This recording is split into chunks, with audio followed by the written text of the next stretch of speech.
4. Side effects. Now, this one hit closer to home than I'd like to admit. I had just started a new prescription to manage my blood pressure, something my doctor recommended to help ease the dizzy spells I'd been having. Ironically, not long after I started taking it, the dizzy spells actually got worse. I'd stand up from the couch and feel like the room shifted, like I'd had one too many glasses of wine. At first, I brushed it off. Maybe I was just tired or dehydrated. But deep down, I knew it didn't feel right. One night, I stood up too quickly and stumbled right into the coffee table. Thankfully, I didn't fall, but it shook me. That's when I finally turned the box over and read the fine print. May cause dizziness or balance issues. We trust our doctors, and we should.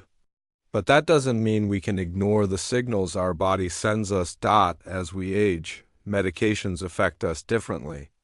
What worked fine at 50 might be too intense at 70. And when you're taking several prescriptions, even a minor interaction can quietly chip away at your stability. So I went back to my doctor and explained what was happening. He adjusted the dose and almost immediately the dizzy spells stopped. No more shaky mornings. No more near misses. Here's what I learned. Pay attention to how your medications make you feel. If you notice lightheadedness, fatigue, or moments where you feel off balance, write them down.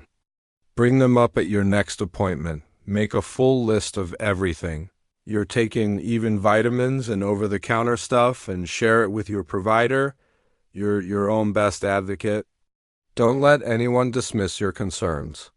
Sometimes a small adjustment in dosage or even switching brands can be the difference between feeling off-kilter and walking steady again. 5.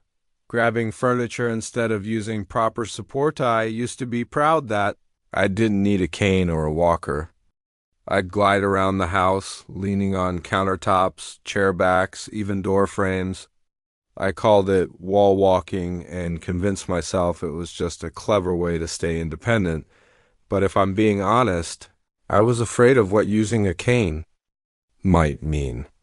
It felt like admitting weakness, like stepping into a chapter I wasn't ready for.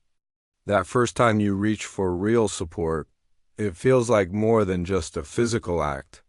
It's emotional. Then came my wake-up call one afternoon.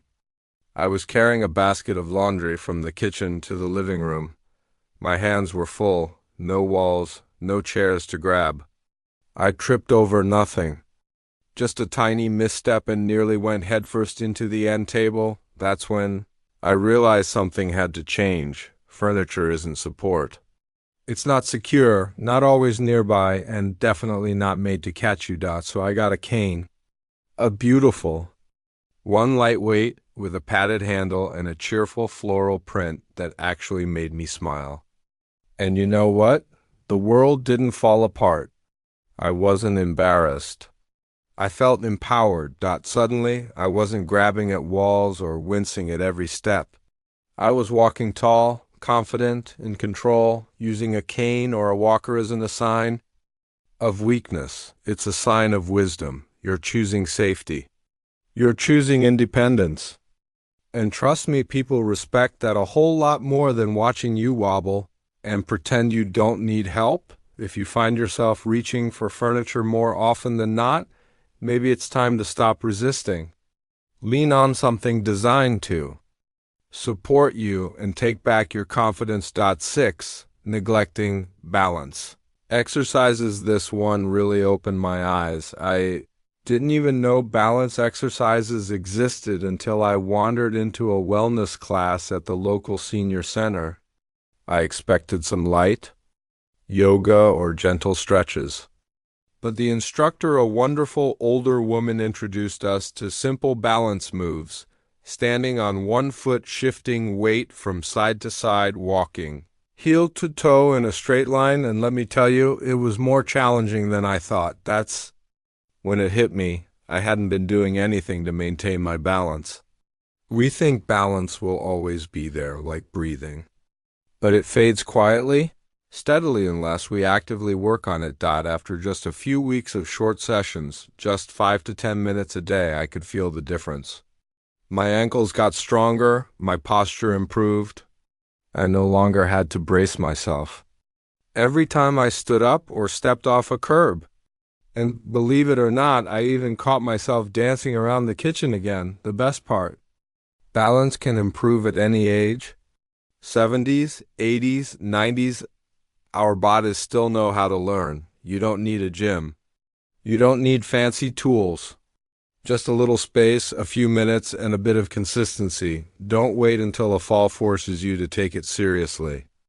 Make balance a daily habit, just like brushing your teeth. If you're not sure where to start, there are plenty of free resources, YouTube, senior classes, even local community centers. It's never too late to build your stability, and with it, the quiet confidence that you can move through life on your own 2 feet.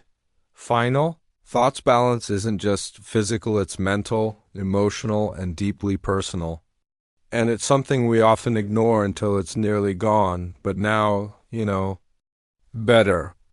The small changes you can make to protect your body, your independence, and your peace of mind. Wear proper shoes, build your strength, pay attention to vision and side effects. Create a safe home, use real support, not furniture.